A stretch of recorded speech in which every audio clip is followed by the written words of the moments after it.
¿no es cierto?, al tema que voy a revisar, aprendizaje cooperativo, ¿no es cierto?, cambiando el paradigma a un aprendizaje interactivo, porque yo la he denominado de esa manera. En esta diapositiva miramos claramente, ¿no es cierto?, un complemento de lo que los dos colegas el día de ayer, tanto el profesor Isaac como el profesor Jorge, nos presentaron, ¿no es cierto?, con su apertura a lo que es, ¿no es cierto?, el aprendizaje en la educación superior, que nos mostró excelentemente el profesor Isaac, y de igual manera, ¿no es cierto?, lo que nos completó el profesor Jorge cuando nos habló de aprendizaje situado. A mí me queda agregar simplemente que nosotros somos conscientes que estamos viviendo un siglo XXI, una era del conocimiento en el cual, ¿no es cierto?, los docentes tenemos que avanzar, digo yo que casi vertiginosamente, ¿no es cierto?, en el desarrollo científico y tecnológico, porque como dijo hace pocos días, ¿no es cierto?, un conferencista, al otro día que usted está graduado, ya la información está mucha de ella está desactualizada. Hoy día la información se renueva constantemente y debemos estar al día a día con esto. La globalización fue un reto para los países, no solamente en el sistema económico, sino que eso impactó en todas las esferas del quehacer humano, y la educación no fue una excepción. La educación nos hizo un fuerte llamado a abandonar, ¿no es cierto?, en cierta medida la estrategia exclusivamente lineal, psicorrígida, ¿no es cierto?, que era ese rol transmisionista que teníamos los docentes, en que creíamos que poseíamos la información, pero la globalización, los avances, las tecnologías de la información y la comunicación nos mostraron lo contrario, y hoy sabemos que nosotros tenemos que cumplir un rol muy distinto, que nuestro rol en este momento, ¿no es cierto?, es un rol de una persona que planifica, es decir, un administrador de la información, la cual debe ser conceptualizada y contextualizada al momento para que los estudiantes sientan certeza en ese lenguaje que llamo yo, o ese diálogo que se establece, ¿no es cierto?, entre estudiantes y profesor. Por lo tanto, es necesario, ¿no es cierto?, mirar cuáles son esas estrategias de aprendizaje interactivo, como nos presentó ayer el profesor Jorge, el aprendizaje situado. El aprendizaje cooperativo no es la única estrategia didáctica de aprendizaje, pero sí es una estrategia muy válida. ¿Por qué? Porque cumple algunas condiciones que favorecen la inclusión. Por eso se llama innovadora, porque no discrimina, como generalmente hacíamos, que siempre en la educación tradicional, convencional, unilateral, unidireccional, nosotros nos dirigíamos precisamente focalizando muchas veces, ¿no es cierto?, a los estudiantes más aventajados, y nuestros estudiantes que no funcionaban a ese ritmo, dado que tienen distintos estilos de aprendizaje, y como Howard Gardner nos mostró diferentes tipos de inteligencia, porque todos somos inteligentes, nos llevó, ¿no es cierto?, a mirar que en realidad, ¿no es cierto?, hay que saber identificar las habilidades y fortalezas, y eso es uno de los requisitos del aprendizaje cooperativo, donde nosotros tenemos que organizar los grupos de tal manera que se acoplen y puedan hacer, ¿no es cierto?, como una especie de engranaje para poder construir e ir hacia una meta o un objetivo, propósito definitivo, que es construir y a veces deconstruir conocimiento para asumir la nueva información que tenemos actualmente. Entonces, en ese sentido, el aprendizaje cooperativo es una excelente estrategia de aprendizaje interactiva que nos permite, ¿no es cierto?, hacer un acompañamiento mucho más puntual cuando identificamos en aquellos equipos que organizamos, identificamos, ¿no es cierto?, su fortaleza y debilidad, para hacer un acompañamiento mucho más cercano, ¿no es cierto?, a aquellos que requieren que un docente, ¿no es cierto?, en un momento establezca una comunicación más directa y que de alguna manera, ¿no es cierto?, pueda orientarlo a la consecución de los objetivos que tiene el equipo. Entonces, es tal vez el aprendizaje cooperativo una de las estrategias innovadoras que se pueden realizar, ¿no es cierto?, tanto en ambiente remoto, virtual y también presencial. Y con respecto a las experiencias, comentaré terminando, ¿no es cierto?, cómo ha sido mi experiencia, ¿no es cierto?, fundamentalmente en investigación y unas áreas de salud comunitaria. Entonces, habiendo presentado, nosotros vamos a mirar a continuación los antecedentes, una conceptualización general de qué estamos recordando cuando estamos hablando, ¿no es cierto?, de aprendizaje cooperativo, los beneficios que tiene, que son muchos. También tenemos que mirar, ¿no es cierto?, cuáles son ese riesgo, porque no podemos considerar que sea la única estrategia. Vamos a mirar cuáles son las características de este aprendizaje cooperativo, los elementos que la constituyen, los tipos de aprendizaje que básicamente son tres, ¿no es cierto? Y finalmente las referencias con un análisis, ¿no es cierto?, centrado en la experiencia personal que yo he tenido con el aprendizaje cooperativo, que como repito, no es la única estrategia de, de aprendizaje. Sin embargo, me ha dado excelentes resultados porque de acuerdo a las tres formas de aprendizaje cooperativo los he podido utilizar en diferentes momentos. Lo que sucede es que yo lo enfoco directamente en dos tipos de talleres. Y en un aprendizaje cooperativo puedo trabajar una estrategia como un mapa mental, un mentefacto, una heurística que la recogí, ¿no es cierto?, de aquellas clases anteriores de la biología, una triangulación cuando quiero abordar el planteamiento de un problema y así sucesivamente. Entonces, nosotros podríamos decir que estos representantes como Lancaster y John Dewey fueron las primeras personas que hicieron un acercamiento, ¿no es cierto?, a qué significaba trabajar con el otro y reconocer que el otro tiene cosas que las podemos compartir y juntos podemos construir. Generalmente tenemos que tener claro de que el aprendizaje, si bien es cierto, es un constructo con el otro, nosotros no podemos asumir que el aprendizaje lo pueda hacer totalmente de manera individual. Apropiar, llegar a una asimilación consciente de la información y desarrollar ciertas habilidades, capacidades y llegar a un aprendizaje aumentado, que es lo ideal, es lo que nosotros buscamos. Pero ellos fueron nuestros representantes principales, entre tantos otros como Vygotsky, que nos llevaron a pensar, ¿no es cierto?, que todos los seres humanos tenemos unos presaberes, como dice Ausubel, y nadie tiene una desinformación. Todos tenemos unos presaberes, esos presaberes los tenemos que validar, reevaluar y mirar, ¿no es cierto?, que tenemos que desaprender para reaprender. Aquí está Vygotsky, todos lo recordamos por sus zonas de desarrollo próximo, en la cual él nos plantea que hay una información en una zona A, cuando agrego una nueva información se constituye una zona B y la A más B me va a dar una zona C, ¿no es cierto?, que es una área de desarrollo cognitivo, ¿no es cierto?, en las áreas de mi cerebro, que son las que registran la información nueva que constituye el nuevo saber o aprendizaje. Pero tal vez nosotros debemos hacer un reconocimiento, ¿no es cierto?, a los hermanos Johnson, que son los que ellos, digamos, se dedicaron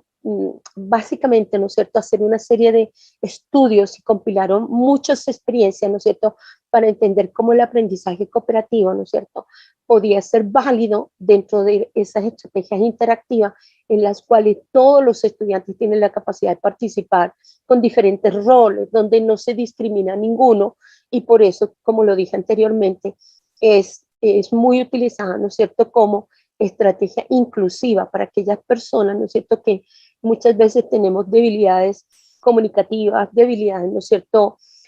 técnicas o debilidades, ¿no es cierto?, en ciertas expresiones verbales, escritas y lectoras, que muchas veces, ¿no es cierto?, nos minimizan y que subvaloran el aporte que uno puede hacer. Todos los aportes son necesarios y son importantes para la construcción colectiva en un equipo que mira, ¿no es cierto?, un objetivo común que es el aprendizaje. Nosotros estamos diciendo que es una estrategia donde todos los estudiantes se apoyan, es decir, cuando el docente decide, ¿no es cierto?, y decimos que una de sus funciones es la planificación,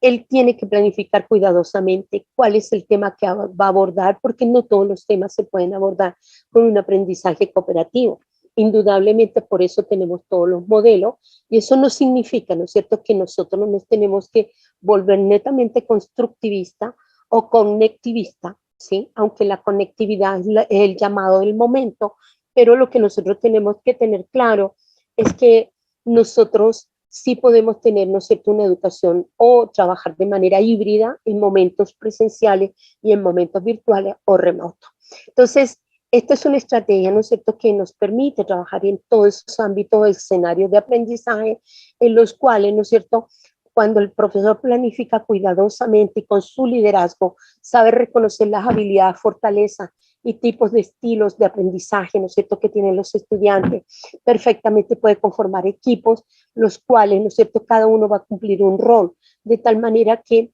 en eso rompe, ¿no es cierto?, el mecanismo cerrado, que lo podríamos llamar, ¿no es cierto?, de la educación lineal o memorística unidireccional, en el cual el docente era el dueño del conocimiento y el estudiante era un receptor de información. Entonces, en este caso, nosotros tenemos muy claro que esto va a permitir muchas cosas, va a fortalecer esa autoestima de los estudiantes, va a fortalecer, ¿no es cierto?, esa capacidad de respuesta, ¿no es cierto?, mejorar sus relaciones, su seguridad frente, ¿no es cierto?, a los saberes que él trae, porque todos los seres humanos tienen unos saberes de los cuales podemos compartir y por lo tanto construir una nueva información. Esta metodología, ¿no es cierto?, es un trabajo en equipo que contribuye enormemente a fortalecer esas relaciones de toda índole, donde los valores como el respeto, el sentido del liderazgo, ¿no es cierto?, la cooperación, la colaboración y la participación son los elementos esenciales para fortalecer este tipo de aprendizaje, ¿no es cierto?, en cualquier contexto, como lo mencioné anteriormente. Que también podríamos decir que estos equipos, una vez que están conformados bajo la orientación, las recomendaciones del docente, estos equipos, ¿no es cierto?, van a cumplir roles especiales. Algunos tendrán mucho más habilidades, ¿no es cierto?, escriturales, otros tendrán más habilidades gráficas, más actividades ilustrativas, representativas y de cualquier índole, lo cual los valida, ¿no es cierto?, como personas activas en la construcción del conocimiento. A nosotros nos permita, ¿no es cierto?, también hacer una evaluación del desempeño, es decir, que básicamente nosotros los docentes, cuando estamos frente a este tipo de experiencia de trabajo con aprendizaje cooperativo, tenemos la oportunidad de hacer, ¿no es cierto?, una autoevaluación cuando el estudiante reflexiona sobre sí mismo para decir cuánto es lo que él cree que es capaz o ha cumplido, ¿no es cierto?, en su propio aprendizaje, cómo lo ven los pares o coetáneos, ¿no es cierto?, frente a ese trabajo en equipo, y finalmente, ¿no es cierto?, cuál es la opinión o la valoración que hacemos los docentes para decir, ¿no es cierto?, si el aprendizaje se alcanzó o no se alcanzó, lo cual es muy importante porque en cualquier cierre de este tipo de aprendizaje nosotros debemos hacer, ¿no es cierto?, una realimentación, es decir, fortalecer las cosas que necesitamos, ¿no es cierto?, dejar clara y que en algún momento, ¿no es cierto?, no tuvieron la fuerza suficiente para demostrar su razón y verdad frente al desarrollo científico o temático que estamos abordando. También sabemos, ¿no es cierto?, que va a facilitar, ¿no es cierto?, que los estudiantes durante el desarrollo del proceso, del trabajo, ¿no es cierto?, en este aprendizaje cooperativo, ellos puedan hacer reevaluación ellos mismos, puedan hacer ajustes, puedan analizar, discutir al interior, ¿no es cierto?, del equipo, cuáles son las evidencias que muestran mejores resultados para lograr, ¿no es cierto?, el objetivo o propósito de aprendizaje que están buscando con el tema propuesto por el docente. Enseña, ¿no es cierto?, a que las personas sean muy organizadas, de que tengan definidas unas tareas y que de esta manera, ¿no es cierto?, cada quien asuma el rol para cumplir, ¿no es cierto?, con la función específica que tiene dentro del equipo. Entonces, como lo dije anteriormente, va a promover valores como la tolerancia, ¿no es cierto?, el respeto, la flexibilidad y el escucha atenta y el respeto, ¿no es cierto?, por la diferencia o lo que el otro sujeto o compañero en este caso domina sobre el tema. Indudablemente que va a desarrollar habilidades comunicativas, les permite desarrollar habilidades comunicativas, habilidades tecnológicas, habilidades, ¿no es cierto?, informáticas y por supuesto habilidades relacionadas, ¿no es cierto?, con las competencias básicas que son la de la lectura y la escritura, porque indudablemente el maestro en la planificación ha presentado previamente, ¿no es cierto?, unos contenidos que muchas veces son, como lo decimos en la clase invertida, son los conocimientos o es la apertura conceptual o son conocimientos que están establecidos, ¿no es cierto?, en un documento guía, un documento base que el estudiante lee para poder desarrollar el aprendizaje cooperativo en el aula. ¿Qué beneficios tiene? Como ya lo habíamos dicho, desarrolla con mucha fuerza, ¿no es cierto?, la empatía, porque los estudiantes al trabajar en equipo y tener una meta y un propósito común, un objetivo que cumplir en su aprendizaje, generalmente hay una fuerza interna y una cohesión que hace que todos participen para lograr, ¿no es cierto?, los resultados esperados, que son, ¿no es cierto?, el apropiar y asimilar la información para la construcción de un nuevo conocimiento. También podríamos decir que optimiza, ¿no es cierto?, el desempeño académico, la mayoría de ellos. Ya lo decía, cuando el estudiante va haciendo su propio proceso de autoevaluación durante el desarrollo de la actividad educativa y se da cuenta, ¿no es cierto?, cuáles son aquellos contenidos o aquellos aspectos que necesita fortalecer porque los presenta débil, o muchas veces al sentir el sentido y lo que significa un equipo de trabajo, generalmente el reto es compartido y muchas veces en ese respeto, tolerancia, el estudiante es capaz de reconocer, ¿no es cierto?, cuáles son las estrategias que tiene que tomar para fortalecer el desarrollo del conocimiento.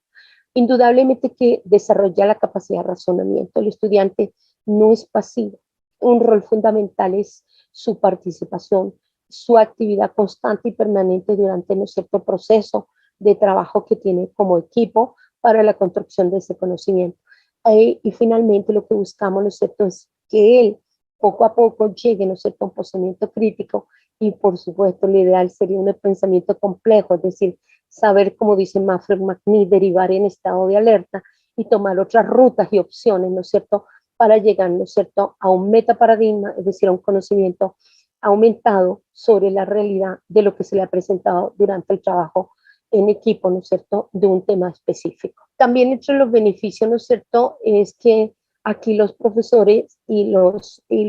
profesor y estudiante constituyen un equipo. Aquí ya no hay un profesor en el pedestal, en el podio, y unos estudiantes subordinados, ¿no es cierto?, sometidos a la escucha atenta, ¿no es cierto?, de los saberes del profesor, porque en este momento tenemos claro, ¿no es cierto?, en el siglo XXI, globalización, con la era de las tecnologías y la información, nosotros sabemos que el conocimiento está situado, la información está revaluándose día a día y nosotros tenemos que ser unos excelentes administradores para proporcionar al estudiante, ¿no es cierto?, aquellos contenidos que son válidos contextual y conceptualmente al momento que se vive en el mundo. También esto indudablemente va a mejorar su desempeño, ya lo decíamos, porque el estudiante, por más tímido que sea en estas condiciones de trabajo en equipo, se desinhibe y se vuelve, ¿no es cierto?, un gestor y un administrador de su propia construcción, se vuelve responsable, autónomo en ese aprendizaje y probablemente, como lo lograrán todos, llegaremos a un aprendizaje significativo, porque cada uno le da valor, ¿no es cierto?, al aporte de lo que ha contribuido, ¿no es cierto?, con su colaboración en este aprendizaje cooperativo. Mejora entonces la capacidad de razonamiento y permite el pensamiento crítico, es decir, tener una actitud frente a la información que él, ¿no es cierto?, ha asimilado al momento y aquellos vacíos que los cuales él tiene que reconocer que sería capaz, ¿no es cierto?, de mejorar y transformar para un aprendizaje real. ¿Cuál es el riesgo? El riesgo, ¿no es cierto?, es que no todos los temas, ya lo dije anteriormente, no todos los temas se pueden trabajar con aprendizaje cooperativo. Con esto quiero decir que volviendo a todos los modelos, ¿no es cierto?, pedagógicos, en algún momento nosotros tenemos que seguir validando, no puede desaparecer, ¿no es cierto?, el modelo conductual lineal. ¿Por qué? Porque hay muchas fórmulas matemáticas o de las ciencias naturales que nos llevan, ¿no es cierto?, a reconocer que por ahora siguen siendo válidas. Que nosotros miremos otras ópticas, ¿no es cierto?, de la geometría o de cualquier otra de los conocimientos de estas ciencias naturales, no significa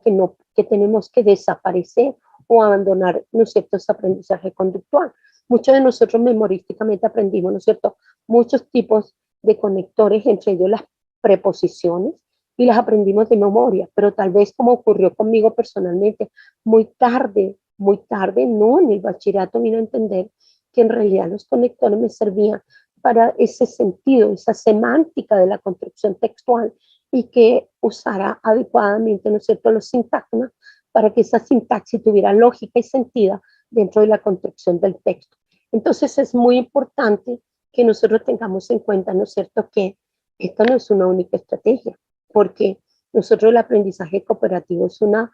de las propuestas interactivas de estrategia de aprendizaje, pero no podemos desconocer que existen muchas más, como el aprendizaje situado y todos los demás que hemos conocido y vamos a conocer y que probablemente se van a seguir trabajando o seguirán apareciendo, ¿no es cierto?, como las que hemos apropiado, ¿no es cierto?, de otras disciplinas y las que hemos adecuado, ¿no es cierto?, a los contenidos temáticos de nuestras propias clases. Aquí nosotros tenemos, ¿no es cierto?, unas técnicas del aprendizaje cooperativo. Indudablemente no podemos llegar a un aprendizaje cooperativo si no hay una lectura. Y esa lectura debe ser una lectura crítica, no una lectura lineal ni una lectura inferencial, nosotros tenemos que hacer una lectura intertextual, es decir, tenemos que ir más allá de las palabras o del texto, ¿no es cierto?, que está declarativo en el fragmento o en el párrafo, sino que tenemos que ir un poco más allá y eso nos va a llevar, ¿no es cierto?, a entender, ¿no es cierto?, qué es una lectura crítica, es decir, para poder apropiar información nueva y en algunos casos, digamos, mejorar o transformar la información previa, ¿no es cierto? Muchas veces hablamos, ¿no es cierto?, de los folios giratorios y eso obedece a que nosotros debemos que movilizar las páginas de ese saber previo para transformarlo en nuevos folios o nuevos aprendizajes que nos permitan fortalecer nuestro conocimiento con los avances científicos tecnológicos que nos llevan finalmente, ¿no es cierto?, a que eso se convierta en una ciencia.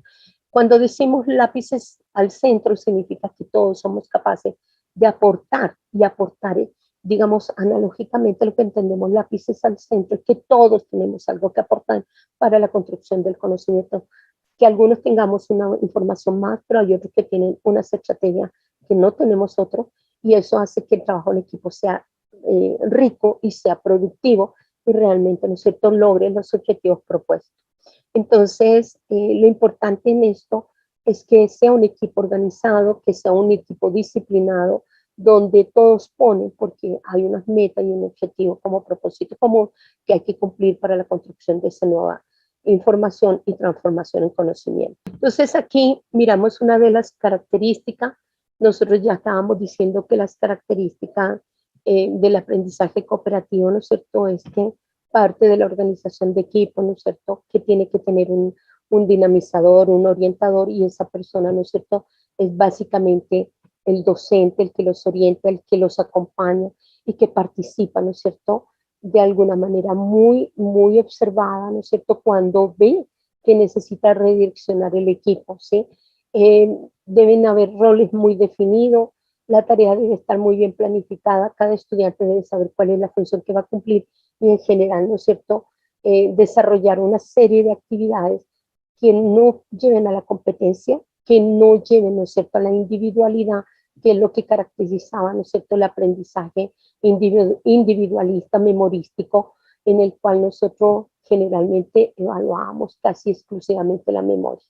Entonces, cuando nosotros estamos hablando de esto, sabemos que hay personas que tienen capacidades complementarias, ya lo habíamos dicho, mientras unos tienen unas habilidades, ¿no es cierto?, para desarrollar memoria con ciertos términos, otros tienen habilidades gráficas, otros tienen habilidades comunicativas, otros tienen habilidades digitales, otros tienen habilidades ilustrativas. Entonces, esa es la ventaja que tiene, ¿no es cierto?, el trabajo en equipo, en el aprendizaje cooperativo que todos colocan desde el punto de vista de sus habilidades y fortalezas. Entonces, en este caso, podríamos decir, como lo señala ahí el recuadro inferior, en el aprendizaje cooperativo se cumple las 5C, la complementariedad. Yo aporto y los demás también aportan, es decir, cada uno está aportando, ¿no es cierto?, desde su saber,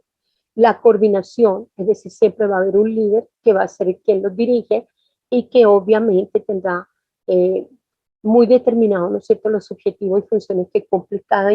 participante en el equipo, la comunicación que debe ser una comunicación, ¿no es cierto?, abierta, directa y constante para que todos se sientan comunicados, informados y puedan caminar, ¿no es cierto?, en el mismo sentido con la meta que se busca, la confianza, es decir, que cada uno de los participantes sienta que su trabajo es válido y que está haciendo bien las cosas, e indudablemente el compromiso, es decir, aquí es cuando realmente se nota que el estudiante, ¿no es cierto?, está o no está trabajando en equipo, porque en algún momento si se debilita o no cumple, fácilmente se identifica. Dice también que el objetivo, ¿no es cierto?, es la construcción de conocimiento, ya lo habíamos dicho, y la adquisición de ciertas competencias. Hoy por hoy, ¿no es cierto?, que nosotros en la educación superior buscamos los docentes desarrollar ciertas competencias en los estudiantes para que ellos puedan mostrar en contexto, ¿no es cierto?, todo el conocimiento, el bagaje de conocimiento con sus competencias genéricas y sus competencias específicas de la disciplina. Sin embargo, también tenemos que pensar en esos resultados de aprendizaje, porque eso es otro aspecto que nos está diciendo qué sabe hacer ese egresado, ¿no es cierto?, una vez que egresa de un determinado programa. Tal vez con estas estrategias innovadoras, como digo anteriormente, que estamos utilizando de aprendizaje, es probable, ¿no es cierto?, que el estudiante adquiera muchas más habilidades y competencias que las que tradicionalmente adquiría, ¿no es cierto?, cuando estaba no limitado, sino estaba sujeto, ¿no es cierto?, a hacer una repetición, a veces hasta planeada, de los saberes que el maestro quería que él aprendiera. Entonces, identificar con frecuencia, cumplir siempre con las siguientes características. Hay que identificar, ¿no es cierto?, siempre la calidad, la debilidad y la fortaleza de los equipos, buscar, ¿no es cierto?, los mecanismos para mejorar continuamente la dinámica, mantener al grupo, ¿no es cierto?, motivado constantemente. Por eso el maestro también es un dinamizador y es aquella persona, ¿no es cierto?, que redirecciona al equipo cuando encuentra en algún momento que alguno de sus integrantes pueda estar desvirtuándose o saliendo del foco, ¿no es cierto?, de construcción de conocimiento que se pide entre las diferentes personas que lo conforman. Nosotros tenemos que mirar, ¿no es cierto?, que las características son cooperación. Todos tienen que participar y significa compartir, ¿no es cierto?, todas las metas, los recursos, los objetivos y lo que cada uno puede aportar, ¿no es cierto?, como persona al equipo para lograr el objetivo. La comunicación, como ya lo dije, una comunicación directa, abierta, clara, ¿no es cierto?, y que permita a todas las personas entender el mismo lenguaje y el objetivo que se busca con el aprendizaje. La responsabilidad es una responsabilidad, en primer lugar, de tipo individual y luego de tipo colectiva, porque tengo que pensar en sentido comunitario y no lo puedo hacer desde mi sitial solamente pensando en el aprendizaje personal o en mi autoaprendizaje, sino en el aprendizaje colectivo, que es lo que enriquece realmente el aprendizaje cooperativo. Y la autoevaluación, como lo dije anteriormente, que es imprescindible que en cada momento estemos pensando cómo me estoy autoevaluando frente al grupo, frente a mí mismo, para saber, ¿no es cierto?, cómo avanzo en el desarrollo de ese aprendizaje.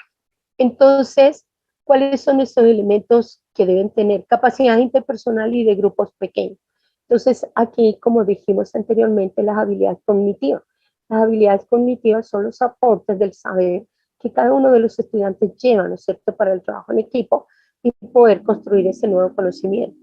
Pensamiento, procesamiento de grupo, es decir, que generalmente en esos roles que cumplen los participantes en un equipo, algunos tendrán algunas funciones específicas de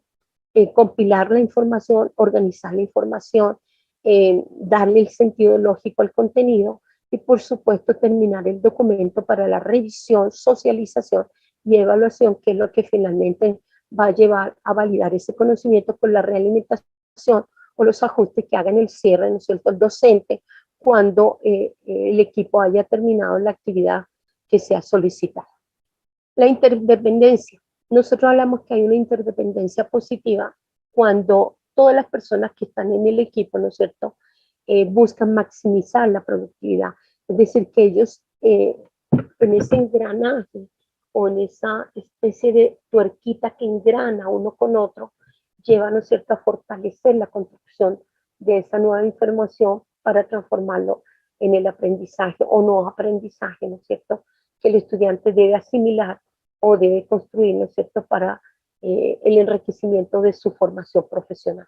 Nosotros tenemos que mirar la responsabilidad individual, ya lo habíamos dicho, por eso que hablamos que hay unas ciertas dimensiones del aprendizaje cooperativo y entre ellas tenemos la interdependencia positiva. Negativa se podría dar en algún momento cuando algún participante, ¿no es cierto?, no encaja o no responde, ¿no es cierto?, a las necesidades del equipo y a las funciones y rol asignadas. La responsabilidad individual, ya lo dije, empieza con uno mismo y eso es lo que se tiene que aprender en el aprendizaje cooperativo. En el aprendizaje cooperativo los estudiantes aprenden habilidades y aprenden habilidades que estaban tapadas, podríamos decir, ocultas durante el aprendizaje lineal unidireccional, conductual, en el cual simplemente recibía información y posteriormente era sometido a una evaluación para ver cuánto había asimilado memorísticamente de esos contenidos. Grupos de aprendizaje cooperativo formal, grupos de aprendizaje cooperativo informal y grupos de base cooperativo. Voy a empezar por el último.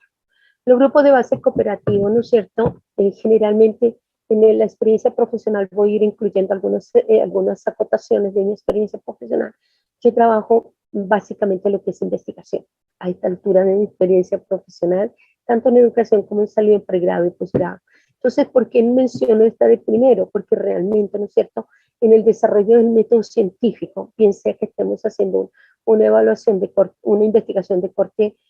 cualitativo, donde esté inmerso la parte pedagógica educativa, o una investigación de corte cuantitativo, los estudiantes sí tienen que conformar equipos, pequeños equipos, como lo dice el aprendizaje cooperativo, y el método científico tiene unas fases o unas etapas en las cuales uno tiene que avanzar a la siguiente etapa cuando ha cumplido, ¿no es cierto?, las etapas previas. Entonces, esto es un proceso que no se desarrolla en una clase, sino que se desarrolla, como lo dice los grupos de base cooperativa, durante todo un semestre y muchas veces durante varios semestres, como ocurre en el caso de los programas en los cuales yo trabajo, que son los programas actuales en salud, donde el estudiante en un semestre ve, ¿no es cierto?, todos los fundamentos de la investigación, en otro semestre ve, ¿no es cierto?, la investigación cuantitativa, luego en el otro hace la adecuación semántica de la investigación cuantitativa a la cualitativa, y finalmente, ¿no es cierto?, su manuscrito como un ejercicio, ¿no es cierto?, o preámbulo a lo que sería el sometimiento de un artículo. Entonces, indudablemente, estas bases,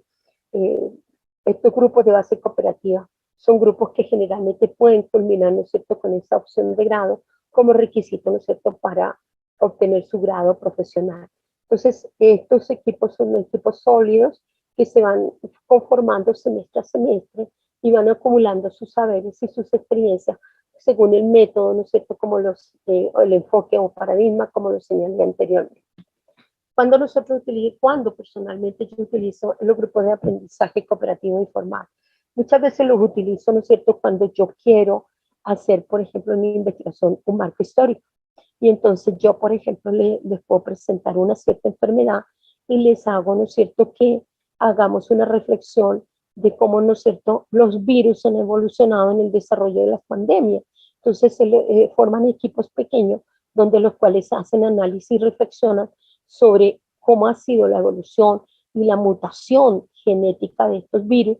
que hacen, ¿no es cierto?, que aparezcan nuevas cepas y que estas sean mucho más patógenas, como lo vivimos ahora con el COVID. Y los grupos de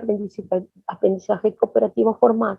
generalmente los utilizo para ciertos temas, como ya lo señalé, en algún momento lo utilizo, por ejemplo, para desarrollar un marco teórico donde les presento un mapa conceptual con las dos variables centrales y ellos empiezan a desagregar los contenidos de ese mapa conceptual para afianzar y buscar información en base de datos científicos sobre artículos que nos permitan, ¿no es cierto?, construir el saber alrededor de esas dos variables centrales del título de su proyecto de investigación. Como les dije anteriormente, yo trabajo talleres, se los mencioné, trabajo talleres aplicados y talleres dirigidos. ¿Cuándo es un taller aplicado? Cuando yo le mando, ¿no es cierto?, que revisen ciertas normas de la investigación o de la parte bioética y luego hacemos, ¿no es cierto?, como llamo yo, una lenguajear, porque para mí el aprendizaje cooperativo es un foro abierto. Es un foro abierto donde yo estoy activamente, ¿no es cierto?, acompañando y dinamizando los grupos para construir ese saber particular. Mientras un grupo en un momento dado está recibiendo el manual, está recibiendo la política de integración científica e integrativa, otro grupo está revisando, ¿no es cierto?, la norma que regula cómo investigar con seres humanos. Entonces, indudablemente a veces hay talleres aplicados donde los estudiantes terminan de realizar estos talleres como equipo, ¿no es cierto?, fuera del aula, pero los socializamos en el área, en la clase siguiente, como para que ellos puedan reevaluar, ¿no es cierto?, algunos aspectos que hay necesario mejorar o cambiar en el ejercicio que han realizado. Como les decía, este aprendizaje formal, los estudiantes, ¿no es cierto?, van a recibir claramente unas orientaciones y unas especificaciones por parte del director, del docente. Él va a asignar, ¿no es cierto?, los roles según las habilidades. Es decir, que todo un equipo que está en un engranaje para conseguir un objetivo o meta temática de una clase. El profesor también explica la estructura, es decir, básicamente el desarrollo temático para lograr, ¿no es cierto?, el aprendizaje o la nueva información que él está presentando, ¿no es cierto?, en la clase o en el foro. También el profesor, ¿no es cierto?, monitorea, como lo dije, está dinamizando, está observando y participando en algunas circunstancias de manera directa o indirecta para el equipo sienta que hay una persona, ¿no es cierto?, que está siendo de observador y está validando el trabajo que ellos están realizando. Y por supuesto, el docente evaluará, ¿no es cierto?, cómo sería la calidad y la cantidad de la información necesaria o aquellos contenidos o temas que en algún momento hay necesidad de profundizar o volver a retomar. Entonces ya lo habíamos dicho, la interdependencia positiva, es decir, que cada uno asuma su rol y su responsabilidad, su compromiso frente al aporte que tiene que realizar para la construcción del conocimiento, la interacción cara a cara en la cual cada uno asume su rol, ¿no es cierto?, y es capaz de defender su postura y la claridad conceptual y contextual de lo que está realizando en su participación con el desarrollo temático, la responsabilidad individual ya lo dijimos, y las destrezas colaborativas. No olvidemos que esas destrezas, como ya lo dije, deben ser escriturales, deben ser lectoras, deben ser comunicativas, por supuesto digitales e informáticas. Esto es el procesamiento de la información, ¿no es cierto? Es un constructo que realiza el grupo para darle una secuencia y un orden lógico y para de esa manera poder socializar de una manera organizada, ¿no es cierto?, los contenidos que se desarrollaron en el desarrollo del temático. El profesor, como lo dije, está constantemente vigilante y atento para hacer las aclaraciones frente a las dudas y para fortalecer, ¿no es cierto?, el desarrollo de algunos temas o puntos débiles que los estudiantes en algún momento tengan dificultad para la comprensión o para el desarrollo mismo. Lo siguiente.